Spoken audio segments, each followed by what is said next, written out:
কাজ থেকে আসতেছিলাম, ঠিক আছে, জাস্ট রাত্রে হয়ে গেছিলো 11টার দিকে। এই সময়ই মানে আর কি আমি কাজ থেকে আইতেছি, আমার আটকায় নিয়ে গেছে। তা আমাকে বলে, তো তুই তোর ভাইগোর সাপোর্টে আইছিলি কেন, ঠিক আছে, আমার মেরে আমার ফোন টোন মানে আর কি টাকা পয়সা ছিল ওগুলি নিয়ে নিছে, ফোনও কাটতে চাইছিল।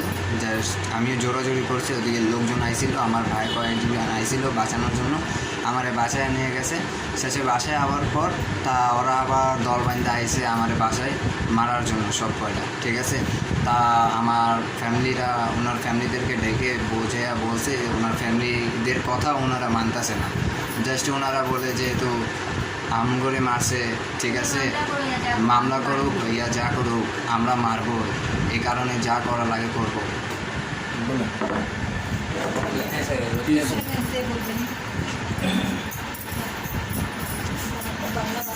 আমার ভাতিজারে আটকায়া মোবাইল ছিনতাই করছে। তারপরে আমরা ওর গার্জেনদেরকে ডাইকা, ওর গার্জেন বলছে ঠিক আছে আমার ছেলে করছে আমরা দিব, ওরা মোবাইল দিয়ে গেছে।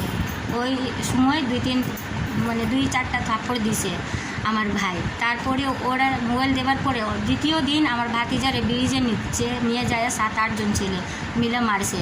মারার পরে আমরা ওদের গার্জেনে বিচার দিছি, ওর গার্জেনরা বুঝাইতেছে, ও ছেলেরা কইছে আমরা কিছু বুঝবো না, আমরা 2 জনরে আরও মারবো।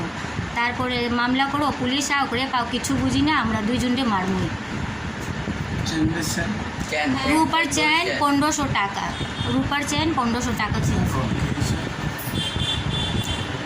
প্রথম থেকে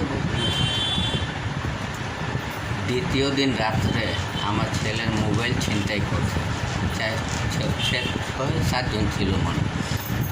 তখন আমরা শুনছি, আমার ছেলে আয়া বলছে আমি শুনছি, শোনার পর গেছি, গিয়ার পর ওই পোলাটারে ধৈরা আয় না 2-3টা থাপড় দিয়া মোবাইলটা উদ্ধার করছে। করার পর তারপরের দিন রাত্রে আবার আমার ছেলে আইতাছিল, তারে ধৈরা নিয়ে গেছে ব্রিজের নিচে। নেবার পর মাইরা 1500 টাকা আর রূপার চেন ছিল 1 ভরি, ওইটা নিয়ে নিছে। আজকে আবার ওই পোলাপান আইছে খুঁজতে মারার জন্য।